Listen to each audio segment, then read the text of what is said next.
क्या आप भी सुबह से शाम तक भाग रहे हैं लेकिन ये नहीं जानते कि आखिर जाना कहाँ है? अगर आप ज़रा रुक कर सोचें तो आपको ये एहसास होगा कि आप ज़िंदगी नहीं गुजारे बल्कि आप चूहा दौड़ का हिस्सा बन चुके हैं। क्या आपने कभी चूहों को देखा है? जब हम उनका पिंजरा खोलते हैं तो वो सर पर दौड़ने लगते हैं। उनको नहीं पता होता उन्हें जाना कहाँ है। चूहे हमेशा मंजिल का तयन के बगैर दौड़ते हैं। अगर कोई चूहा खुराक के लालच में किसी पिंजरे में या टिकटिकी में गिर कर फंस जाता है तो दूसरे चूहे उसका हाशिया देखने के बावजूद भी बाज नहीं आते। वो भी खुराक के लालच में उस टिकटिकी में या पिंजरे में गिरते चले जाते हैं। बिलाखिर वो उसी के अंदर मर जाते हैं। माहिर नफ्सियात चूहों की इस हरकत को चूहा दौड़ कहते हैं। दोस्तों, ये सिर्फ चूहा दौड़ चूहों की कहानी नहीं है बल्कि ये हमारी ज़िंदगी का आईना है। आज हम सब दौड़ रहे हैं। कोई नौकरी के पीछे भाग रहा है, कोई बिजनेस के पीछे और कोई सोशल मीडिया के पीछे शोहरत हासिल करने के लिए। लेकिन सवाल ये है, क्या हमें वाकई ये पता है कि हम चाहते क्या हैं? और हम में से अक्सर का जवाब नहीं होता है।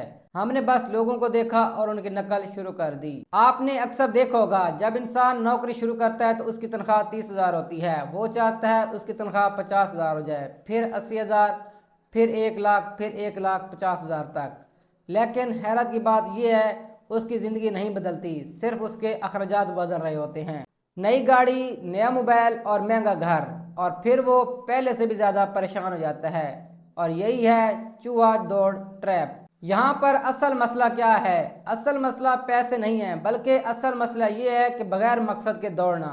हम सब जब स्कूल में जाते हैं तो हमें यही कहा जाता है, अच्छा पढ़ो, अच्छा लिखो, अच्छे नंबर हासिल करो और अच्छी नौकरी हासिल करो। लेकिन कोई ये नहीं बताता कि आपकी ज़िंदगी का मकसद क्या है। फॉर एग्जाम्पल, एक लड़का जिसका नाम अली है, वो बीकॉम करता है और बैंक में उसकी जॉब लग जाती है। स्टार्टिंग में वो बहुत खुश होता है। 1 साल बाद वो बैंक से लोन लेकर अपनी एक नई गाड़ी ले लेता है, अपने मोबाइल को अपग्रेड करता है। फिर क्या होता है? फिर ये होता है कि उसकी आधी तनख्वाह ईएमआई में चली जाती है, यानी बैंक का कर्ज उतारने में चली जाती है। फिर वो सोचता है उससे अपने अखराजात पूरे करने के लिए और पैसे चाहिए। वो ओवर टाइम काम करता है, उसका स्ट्रेस बढ़ता है, उसकी सेहत खराब होती है। लेकिन वो रुक नहीं सकता क्योंकि वो चूहा दौड़ में फंस चुका है। आपने अक्सर देखा होगा, अगर कोई शख्स गलत जगह इन्वेस्ट करता है और उसको नुकसान होता है, फिर हम क्या करते हैं? हम भी कहते हैं कि अगर वो कमा रहा है तो हम भी कमा लेंगे। फिर हम सेम गलती वही कर देते हैं। हम सोचते नहीं बल्कि हम फॉलो करते हैं। आजकल सोशल मीडिया पर एक नई दौड़ शुरू हुई है, दूसरों के लाइफस्टाइल को कॉपी करने की दौड़।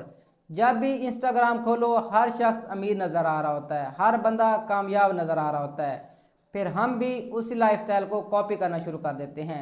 हम दूसरों के लाइफस्टाइल के पीछे भागना शुरू कर देते हैं, चाहे हमारे पास वसाइल हों या ना हों। अब असल कामयाबी क्या है? असल कामयाबी ये नहीं कि आप कितने पैसे कमा रहे हैं। असल कामयाबी ये है कि आपकी ज़िंदगी में सुकून है या नहीं, आपकी ज़िंदगी आज़ाद है या नहीं, आप अपनी मर्ज़ी की ज़िंदगी जी रहे हैं या नहीं। अगर आप लाखों कमा रहे हैं, आपकी ज़िंदगी में सुकून नहीं है, वक्त नहीं है, तो आप कामयाब नहीं हैं बल्कि आप सिर्फ मसरूफ़ हैं। अब सवाल यह है कि आप चूहा दौड़ से बाहर कैसे निकलें। सबसे पहले अपने क्लियर गोल सेट करें। नंबर 2, ऐसी स्किल सीखें जिसकी मार्केट में ज़्यादा डिमांड हो। नंबर 3 पे सिर्फ एक इनकम पर डिपेंड ना करें बल्कि अपने मल्टीपल इनकम सोर्स बनाएं। नंबर 4, लाइफस्टाइल इन्फ्लेशन को रोकें। अगर आपकी इनकम बढ़ रही है तो उसके साथ अपने अखराजात को ना बढ़ाएं। नंबर 5 पे है इन्वेस्ट करना सीखें। अगर आपने पैसे सिर्फ बचा कर रखे हैं तो वक्त के साथ साथ अपनी वैल्यू डिक्रीज करते हैं। पैसे को सिर्फ बचा कर न रखें बल्कि उसको अच्छी जगह इन्वेस्ट करें। याद रखें, चूहे पूरी जिंदगी दौड़ते हैं लेकिन वो कभी भी आज़ाद नहीं होते। वो पूरी जिंदगी भागते रहते हैं, बिलाखिर वो गिर जाते हैं और वहीं ख़त्म हो जाते हैं। अब चॉइस आपके पास है, या तो इसी दौड़ का हिस्सा बने रहें या फिर रुक कर सोचें कि मैं कहाँ जा रहा हूँ, क्योंकि सही डायरेक्शन बगैर तेज दौड़ना आपको सिर्फ तबाही की तरफ ले जा सकता है। अगर आप वाकई अपनी ज़िंदगी बदलना चाहते हैं तो आज से अंधी दौड़ छोड़ दें और अपनी ज़िंदगी को क्लियर डायरेक्शन की तरफ मूव करें। वीडियो अच्छी लगे तो वीडियो को लाइक करके चैनल को सब्सक्राइब जरूर करें।